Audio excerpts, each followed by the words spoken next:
আমাদের বহুদিন দেখা হয় না, কথা হয় না, আনন্দ বেদনার ভাগাভাগি হয় না। একদিন খুব বেশি হয়েছিল বলেই বোধ হয় আজ আর একেবারেই কোনো কিছুই হয় না। আমরা একে অন্যকে লুকিয়ে দেখি ফেসবুকে, সোশ্যালে কে কখন অ্যাক্টিভ ছিল, কে কি শেষ পোস্ট করেছে তার খেয়াল রাখি।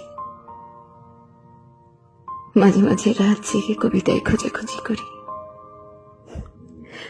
ও বলেছে ঠিক কবিতা হয় তাও না, এ কেবল আমাদের অনুভূতির বহিঃপ্রকাশ।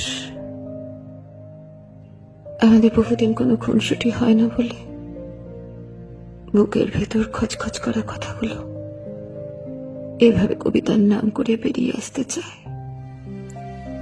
এসব কি আদৌ কবিতা বলা চলে? আমরা এক শহরে থাকি, একই গলির মোড়ে দুজনের বাস। সকালে একই কাকের ডাকে আমাদের ঘুম ভাঙে, একই হকারের চিৎকারে আমাদের পড়াশোনায় ক্ষতি হয়। তবুও মাঝে মাঝে মোড়ের দোকানে কোনোদিন হুটহাট দেখা হয়ে গেলে আমরা একে অন্যকে দেখেও না দেখার ভান করে চলে আসি। বাসায় এসে বসে থাকা দায় হয়ে পড়ে,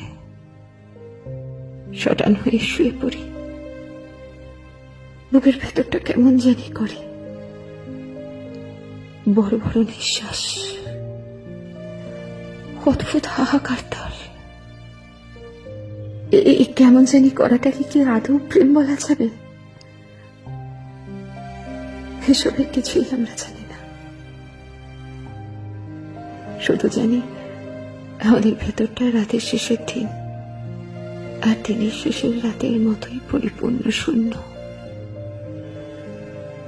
এই প্রেম বলা যাক বা না যাক, অন্তত বেঁচে থাকা বলা যায় না মোটেই।